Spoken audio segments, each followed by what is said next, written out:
বন্ধুরা নমস্কার। দেশের রাজনীতিতে আবার নতুন করে একটা তুফান উঠতে শুরু করেছে এবং এই তুফানটা উঠতে চলেছে কলকাতা থেকে। কলকাতা থেকে যে তুফান উঠছে সেই তুফানের সৃষ্টিকর্তার নাম মমতা বন্দ্যোপাধ্যায়। আপনারা দেখেছেন, শুনেছেন, জেনেছেন যে মমতা বন্দ্যোপাধ্যায় ইন্ডিয়া অ্যালায়েন্সের নেতৃত্ব দেওয়ার ইচ্ছা প্রকাশ করেছেন। তারপরে ইন্ডিয়া অ্যালায়েন্সের বিভিন্ন শরিক দলগুলো একের পর এক তাকে সমর্থন করছে।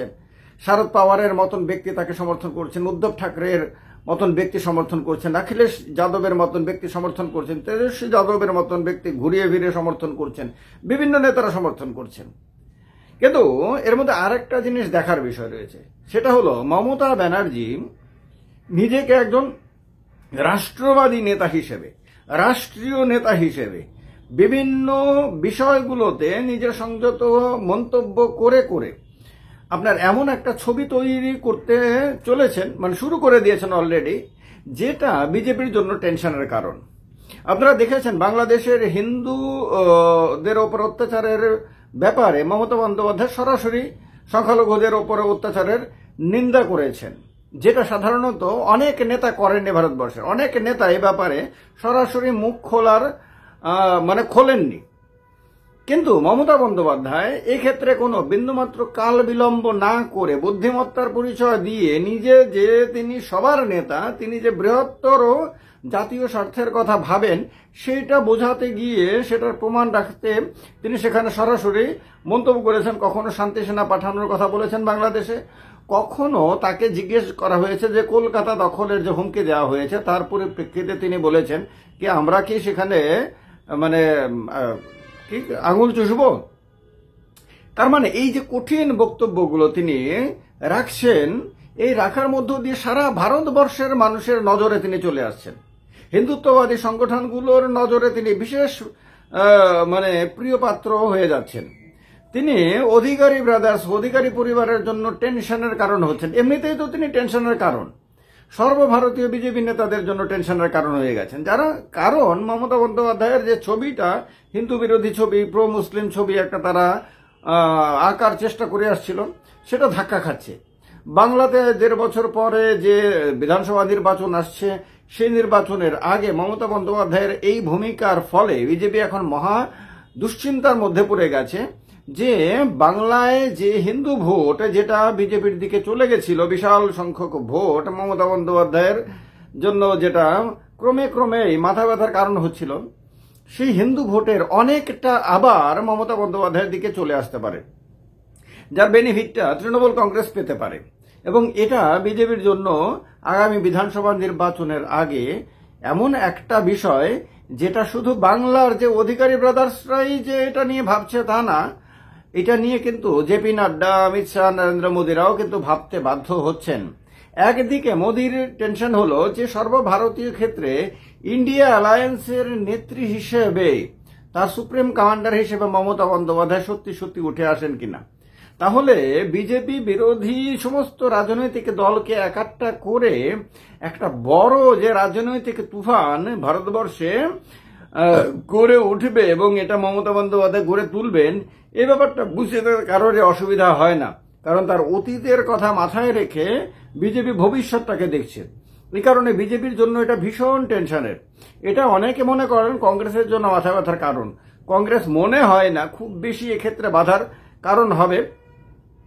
ইন্ডিয়া অ্যালায়েন্সের বাকি দলগুলো যেভাবে মমতা বন্দ্যোপাধ্যায়ের সমর্থনে কথা বলতে শুরু করেছেন, তাতে মনে হয় যে আগামী দিনে কংগ্রেসেরও সমর্থন এতে থাকবে এবং সবার সমর্থন নিয়ে হয়তো মমতা বন্দ্যোপাধ্যায়কে সুপ্রিম কমান্ডার হিসেবে, যাকে বলে সংযোজক, আমি বলছি যে এটা মূলত সুপ্রিম কমান্ডারই হিসেবে তারা মনোনীত করবেন এবং এটা তারা নিজেদের স্বার্থে করবেন। কারণ তাদের জন্য এখন একজন এমন দক্ষ নেতা দরকার যার লড়াই আন্দোলনের বিরাট অভিজ্ঞতা রয়েছে, যার মধ্যে আক্রমণাত্মক ভাব রয়েছে, যিনি কথা বললে সেই কথার একটা আলাদা ভ্যালু থাকে এবং যিনি নিজের রাজ্যে সেরকম প্রমাণ রাখতে পেরেছেন।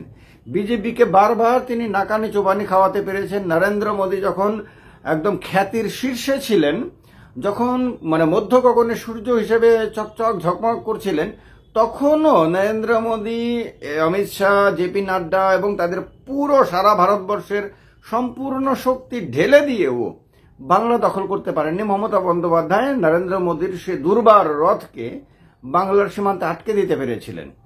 তো তার কারণে বিজেপির বিরুদ্ধে তার বিশ্বাসযোগ্যতা প্রশ্নাতীত, এ নিয়ে কোনো আলোচনাই হতে পারে না। আর এই রকম দুর্ধর্ষ দুর্দান্ত রেকর্ড ভারতবর্ষে আর অন্য কোনো রাজনৈতিক দলের বিজেপির বিরুদ্ধে নেই। এই কারণে বাংলা থেকে, কলকাতা থেকে, পশ্চিমবঙ্গ থেকে যে তুফানটা উঠতে শুরু করেছে সেই তুফানটা আপনার ভারতবর্ষের রাজনীতিতে আপনারা দেখেন যে সমস্ত মিডিয়া এখন মমতা ব্যানার্জি কেন্দ্র করে আবার আবর্তিত হতে শুরু করেছে। বিভিন্ন রাজনৈতিক দলগুলো এখন মমতা ব্যানার্জির পক্ষে কথা বলছে। এ সমস্ত কিছু ঘটতে শুরু করেছে। ফলে বাংলা দীর্ঘদিন পরে আবার কাউকে সর্বভারতীয় রাজনীতিতে উপহার দিতে চলেছে বলে মনে হচ্ছে, যিনি আগামী দিনে ভারতবর্ষের রাজনীতিকে ডোমিনেট করতে পারেন।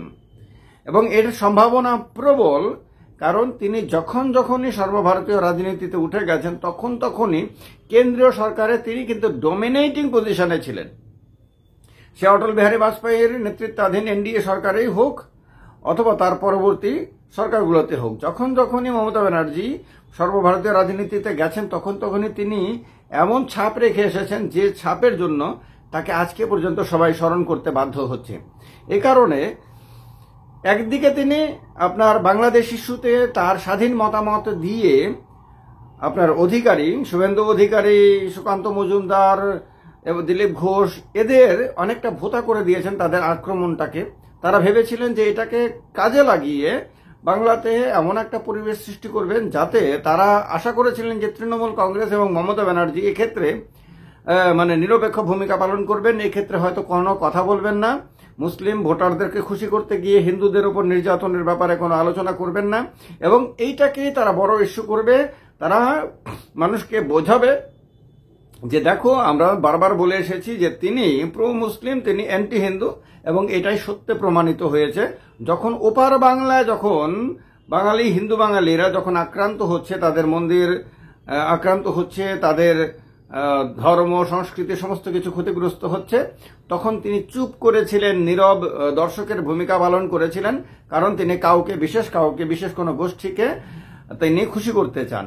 এই কথাগুলো তখন সেন্টিমেন্ট ক্রিয়েট করতে পারত, এইটারই আশা করছিল। তার কারণে হাত পা ছুঁড়ে আপনার মানে খুব তীব্র একটা ভূমিকা পালন করার চেষ্টা শুভেন্দু অধিকারীরা করে আসছেন। কিন্তু যখনই মমতা বন্দ্যোপাধ্যায় আরো বেশি বড় কথা বলে দিচ্ছেন, এবং সর্বভারতীয় বিজেপি যেখানে চুপ, কেন্দ্রীয় সরকার যেখানে নীরব, এবং সারা দেশে বারবার প্রশ্ন উঠছে যে কেন্দ্রীয় সরকার চুপ কেন, কখন কথা বলবে, কখন কি করবে, তার পলিসি কি এক্ষেত্রে, তখন কিন্তু মমতা বন্দ্যোপাধ্যায় এমন কথা বলছেন, অনেকটা দিশা দেখানোর মতন কথা। আবার তিনি বলে দিচ্ছেন পাশাপাশি যে কেন্দ্র সরকার যা সিদ্ধান্ত নেবে আমরা তাই মানব। এটাও একটা রাষ্ট্রবাদী নেতার কথা, কারণ পশ্চিম একটা অঙ্গরাজ্যের মুখ্যমন্ত্রী হিসেবে তিনি কেন্দ্র সরকারের বিরুদ্ধে যেতে পারেন না আন্তর্জাতিক ব্যাপারে। কেন্দ্রীয় সরকারই এক্ষেত্রে জনগণের দ্বারা মানে দেওয়া রায় অনুসারে ভারতের আসল প্রতিনিধি, মানে আন্তর্জাতিক ক্ষেত্রে সিদ্ধান্ত গ্রহণের। তো সুতরাং তিনি সেখানে কেন্দ্র সরকারের সিদ্ধান্ত মানব না এই কথা একেবারে বলেননি, বরং বলেছেন যে কেন্দ্রীয় সরকারের যা সিদ্ধান্ত নেবে সেটাই আমরা মানব, সেটাই আমাদের সিদ্ধান্ত হবে। ফলে সারা ভারতবর্ষের মানুষের নজরে নতুন করে তিনি চলে এসেছেন, এবং এইটাই আতঙ্কের কারণ বিজেপির জন্য। খুব সম্ভাবনা আগামী দিনে মমতা বন্দ্যোপাধ্যায়কে ইন্ডিয়া অ্যালায়েন্সের মূল নেত্রী হিসেবে মেনে নেওয়া হবে। খুব সম্ভাবনা এক্ষেত্রে কংগ্রেস সাড়া দেবে, খুব সম্ভাবনা এক্ষেত্রে গান্ধী পরিবারের সোনিয়া গান্ধী হোক, প্রিয়াঙ্কা গান্ধী হোক, রাহুল গান্ধী হোক, তারা সবাই এক্ষেত্রে সমর্থন করবে। সবার জন্য এই মুহূর্তে এরকম একজন দুর্ধর্ষ দুর্দান্ত নেতা দরকার, এবং মমতা বন্দ্যোপাধ্যায়ের মধ্যেই তারা সবাই সেই নেতাকে খুঁজতে চাইছেন। এক্ষেত্রে এটা যদি হয়, যেটা আমি অতীতেও বলেছিলাম, আগামী দিনে বিজেপির জন্য বড় দুর্যোগপূর্ণ দিন আসছে।